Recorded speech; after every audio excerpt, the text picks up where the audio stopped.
Fala, heróis e heroínas, eu sou o Dan, sejam bem-vindos a Nishounen. Hoje, finalmente, a gente vai seguir falando sobre One Punch Man, e dessa vez eu trago uma novidade pra vocês. Como vocês sabem, muita coisa nova sempre tá rolando na webcomic de One Punch Man. E agora uma nova novidade, uma informação surgiu ali, e é sobre ela que a gente vai falar aqui nesse vídeo de hoje. E hoje eu conto muito com o seu apoio pra deixar o likezão, gostei aí embaixo e, é claro, se inscrever no canal se ainda for novo por aqui. Se não for novo, dá uma conferida se por algum motivo louco o YouTube não te desinscreveu. Agora sim, sem mais delongas, bora pro vídeo! Galera, então, como vocês sabem, o Blast é basicamente o herói mais poderoso conhecido. Vamos lá, a gente sabe que o Saitama é muito forte, mas bem, ele não é tão conhecido assim. O renome do careca de capa tá começando agora e os seus feitos na webcomic já são de conhecimento pra vários heróis. Agora praticamente boa parte dos grandes heróis conhecem o poder do Saitama. Principalmente, por exemplo, o Flash do Flash, que inclusive queria que o careca de capa fosse seu discípulo, porque dizia que o Saitama era muito poderoso, mas não tinha muito conhecimento de táticas ninjas, não sabia lutar. Aí a gente via que o Saitama meio que deu uma lição nele, sem precisar lutar nem um pouco, porque o cara fazia tudo por instinto. O Saitama, como a gente sabe, naturalmente tem um ótimo conhecimento de lutas. A gente viu isso no seu sonho. Quando ele acreditava finalmente ter encontrado monstros ao seu nível, ele realmente lutou de um jeito incrível. Então aquilo já tava mostrando pra gente que o Saitama sabia como lutar, ele só não tinha chance de mostrar todo o seu potencial, e principalmente nas lutas de grande nível. O careca de capa muitas vezes deixava o seu inimigo mostrar até onde eles podiam chegar, mas ele realmente poderia vencer qualquer um com facilidade. A gente viu que ele alongou a luta contra o Garou, que basicamente seria o inimigo mais poderoso que havia surgido até aquele momento. Afinal, o Garou foi capaz de acabar com toda a associação de heróis, e sim, ele acreditou que estava no auge do poder, que era invencível. Saitama era incrivelmente forte e já estava um pouco mais conhecido. E isso eu tô falando porque sim, ele meio que graças ao Genos e junto ao Genos foi convidado para uma outra associação de heróis. E é sobre ela que a gente vai falar daqui a pouco, mas primeiro vamos voltar pro Blast. Desde que a associação de heróis foi fundada, ele sempre ocupou o cargo de o herói número 1, o mais poderoso entre os Rank S. E isso porque, basicamente, o segundo lugar, a Tatsumaki, que é assustadoramente poderosa, sempre disse que ela não chegava nem perto do Blast. De jeito nenhum, ela não conseguia alcançar o seu poder. E a gente sabia que isso era algo que ela mesma dizia, que ela mesma aceitava. A Tatsumaki acreditava ser mais poderosa do que qualquer um, e ela realmente era mais poderosa do que a maioria dos heróis e dos vilões. Mas contra o Blast, ela sempre quis acreditar e nos fez acreditar também que ele era mais poderoso. Tatsumaki sempre ajudava a exaltar os poderes desse herói e praticamente ela virou uma heroína por causa dele. Ela quis se fortalecer e é quem é hoje graças à sua admiração por Blast, que a salvou no passado. E isso também aconteceu com várias e várias outras pessoas durante o decorrer da obra. A gente realmente não viu o Blast pessoalmente, mas muitas pessoas sempre viviam falando sobre ele. Como por exemplo a grande derrota da Centopeia Anciã. Ela foi derrotada por Blast, depois só quem conseguiu vencer foi o Saitama, mas a gente sabe que ela estava mais forte naquele momento. Mesmo assim, a gente não sabe como foi o seu encontro com Blast, como realmente foi aquela luta. A gente só sabe que a Centopeia teria fugido de um jeito desesperado, e também tinha a grande organização dos ninjas. Os ninjas mais poderosos, a grande organização, aqueles que transformaram Sonic e Flash em quem eles são hoje e quão poderosos eles são hoje. Eles, é claro, que passaram por um duro treinamento e por uma vida bem difícil, mas existia alguém que era praticamente indestrutível e invencível na associação de ninja. O ninja mais poderoso,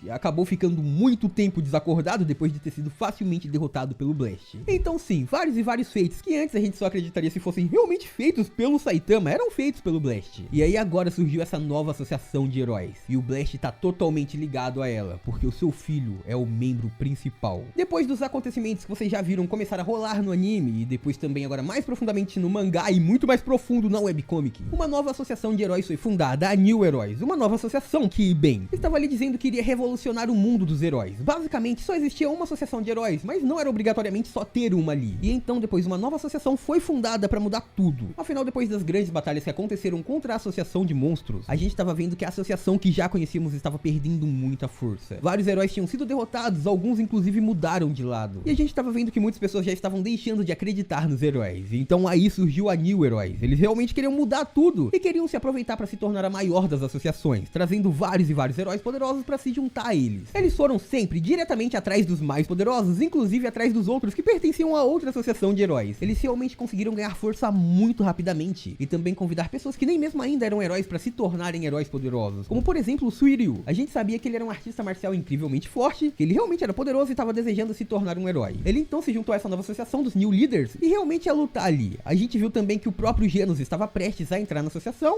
e assim o Saitama também entraria com ele. E alguns heróis inclusive do próprio Rank S, como o Shield Emperor, também estava muito interessado nessa nova New. Eles realmente estavam recrutando os mais poderosos, mas como eles estavam conseguindo tanta força assim, qual era o apelo deles? É no meio a essas apresentações que a gente conhece um dos executivos. Ele realmente era muito novo e não trabalhava com tecnologia assim como o Imperador. Não, ele realmente era alguém alguém que lutava fisicamente. A gente percebeu isso porque em apenas um instante aquele garoto começou a correr e foi atrás do Saitama. Genos entrou na frente dele e bem, ao se deparar com um ciborgue de rank S, aquele garoto simplesmente dizia que ia acabar com ele se ele ficasse na sua frente. E ele também dizia ter muita força suficiente para acabar com Genos facilmente e caçar o Saitama. Até aquele momento ninguém ainda sabia quem era ele, porque a sua apresentação tinha acabado de começar e ele nem se interessou, simplesmente saiu correndo. Ele foi saltando no próprio ar e a gente realmente estava vendo várias correntes de eletricidade rondando em volta dele. Aquele garoto também dizia que ele sabia tudo sobre a maioria dos heróis profissionais porque estudou cada um deles, inclusive o próprio Genos. E ele dizia que não era um civil comum, pelo seu poder realmente não era, e dizia também que o Genos não deveria se preocupar com ele. Neste momento ele se apresenta, seu nome era Blue e ele era o líder da New Heróis. Nesse momento ele ficou um pouco bravo com Genos, que deixou um vilão fugir junto com o Saitama, mas é claro que o Cyborg nunca ia interferir num plano do seu mestre, mesmo não fazendo ideia do que o Saitama iria fazer. E então também aquele cara ficou bravo com o Saitama, o Pequeno Blue, assim como ficou com Genos também, porque ele dizia que a antiga associação de heróis havia sido corrompida pelos próprios heróis, ou seja, ele achava que aqueles dois não sabiam cooperar com ninguém e que eles poderiam acabar causando problemas, mas naquele ponto o garoto diz que não vai interferir em nada, ele volta pra fazer a sua apresentação. Neste momento ele revela a todos que ele era Blue e que havia criado a New Heróis pra mudar o mundo, pra criar um mundo com heróis de verdade. Ele dizia também que ainda assim não seria fácil, mas ele queria fazer isso em nome da justiça. Ele dizia que todos deveriam dar o máximo, sempre trabalhar juntos, porque caso contrário a paz nunca seria conquistada. Todo mundo realmente ficou impressionado com o discurso dele, dizia que eles queriam realmente trabalhar juntos, e sim, seria ótimo fazer uma cooperação. Ele dizia que se como não bastasse um garoto de 10 anos ser um dos executivos, agora tinha isso do líder ter apenas 16 anos e ter juntado todo mundo. Aqueles heróis não acreditavam no que estava ouvido e também achavam que era difícil acreditar que ele teria muito poder, mas mesmo assim, as pessoas que o conheciam por mais tempo diziam que ele era alguém muito especial. Alguém que tinha tudo pra mudar o mundo, o poder pra mudar o mundo e pra ser o maior herói de todos os tempos. Shiryu então fica confuso, se pergunta por que esse garoto é especial, e então respondem que ele é o filho do Blast. Vamos lá, sim, foi essa a informação dada pra gente, aquele garoto seria o filho do Blast, e talvez seria o futuro herói mais poderoso de todos os tempos. Porque, bem, ele era filho do maior dos heróis, do maior do Rank S, e também acreditava muito no seu pai e na associação, anteriormente. Depois disso, ele acreditou que a associação não estava funcionando como deveria funcionar e decidiu criar sua própria associação. E aí, ele realmente conseguiu reunir vários heróis. Então, a partir desse ponto, surgiram várias e várias possibilidades sobre quem realmente é Blue. Primeiro, muita gente começou a teorizar se ele era algum parente do Saitama, se ele tinha alguma ligação com o Saitama, e se o Saitama tinha alguma ligação com o Blast. Mas não é sobre esse ponto que eu quero falar agora. Será se ele é realmente filho daquele grande herói? Uma coisa a gente não pode discordar, o Pequeno Blue é muito poderoso. Mesmo tendo 16 anos, ele se equiparou à velocidade do Genos, os dois foram muito rapidamente. E se o Genos não tivesse entrado na frente dele, ele possivelmente conseguiria facilmente alcançar o Saitama, que estava escapando ali com a Mai Mask. Aí vem essa questão, por que ele não passou pelo Genos? Simplesmente pelo fato de que o Genos e o Careca de Capa eram membros dos heróis, eles eram heróis profissionais e sim, ele queria ver eles ao lado da sua associação. Ele não acreditava na associação de heróis clássica, mas ele acreditava que a sua associação poderia mudar todo mundo e que eles poderiam se tornar grandes heróis. Então aquele garoto disse que ele poderia vencer o Genos, mas ele não quis o enfrentar. E a gente também viu que todos os heróis ficaram surpresos com a velocidade dele, e mesmo a gente não vendo seu poder, se parece muito com o poder do Saitama, se parece um poder físico que conseguiu ampliar sua velocidade. Pra dar um exemplo de como eu imagino o poder desse garoto Blue, eu imagino ele muito parecido com o poder do Midoriya, porque quando ele tava usando seu poder, ativando sua habilidade, ele realmente ficou muito rápido, ele realmente pareceu ficar muito forte, porque conseguiu saltar entre prédios, e a gente também viu alguns raiozinhos voando sobre ele, como se parece quando o Midoriya ativa o One for All. Então realmente pareceu algo assim, pode ser realmente uma pequena referência, mas o mais importante neste ponto é falar sobre o Blast. Será que o garoto realmente é filho do maior dos heróis? E a gente não pode discordar dessa possibilidade, mas eu acho que é um pouco difícil o One ter trazido o filho do Blast assim agora. Realmente na webcomic o Blast passou a ter mais citações recentemente, mas eu acredito que neste ponto, este garoto seria apenas alguém forte que queria se tornar um grande herói e queria mudar o mundo. Ele realmente se tornou mais poderoso, ele deve ter treinado, fortalecido seu próprio poder, e chegou nesse nível possivelmente de Rank S tendo apenas 16 anos, mas eu acredito também que ele não teria mais desejo de entrar na associação depois de tudo que aconteceu. Ele realmente passou a ver a associação de heróis de uma maneira ruim e decidiu criar sua própria associação. Mas no caso eu teorizo que ele seria alguém forte e desconhecido. Ele tem muito poder, mas ninguém sabia quem era ele. E eu acho que por isso ele passou a dizer que era filho do Blast. Pode ser que o garoto nem mesmo acredite na existência do grande herói número 1, já que ele não acredita na associação. E já que ninguém vê o Blast, ninguém nunca escuta falar nada sobre o Blast, então ele pode ter tentado tomar o nome deste cara pra deixar sua própria associação famosa. Então ele teria falado que era filho do Blast e mostrado seu poder pra impressionar todo mundo. Ele confiava nas suas próprias habilidades, no seu poder, que ele realmente era mais forte do que qualquer outro herói, que por isso seria de Rank S. E então ele podia usar isso como prova pra dizer que era filho do Blast, porque ninguém tinha visto aquele herói em ação. Assim seria muito mais simples pra ele conseguir fundar sua própria associação. Porque claro, o nome do Rank S mais poderoso de todos os tempos com certeza traria muito renome pra New Associação, e um grupo de heróis que queria lutar única e exclusivamente pela justiça, fundada pelo filho do Blast, com certeza iria chamar a atenção dos heróis mais poderosos e dos recrutas também. Seria muito mais rápido pra ele criar essa associação, como a gente tá vendo que foi. Simplesmente infelizmente, logo depois que foi fundada, muita gente passou a se reunir ali e passou também a confiar nos feitos dessa associação. E o filho do Blast, quando chamaram ele de filho do Blast, ele tava com uma expressão um pouco estranha. Então por isso eu acredito que ele possa não ser filho do herói número 1, mas sim, na verdade, que ele possa ter usado o nome de Blast pra conseguir chamar a atenção pra associação que fundou. Mas comenta aí embaixo o que vocês acham. Será que esse garoto, jovem de 16 anos, chamado Blue, é mais poderoso do que o Saitama? Será que ele realmente é o filho do Blast? Será o herói que irá superar todo mundo? Comenta aí embaixo o que vocês acham sobre isso e se você já tinha lido sobre ele na webcomic ou se você tá conhecendo ele aqui no canal. E por hoje é isso, muito obrigado por terem assistido até aqui, eu espero muito de coração que todo mundo tenha curtido. Eu vejo vocês no próximo vídeo, até lá um grande abraço e tchau!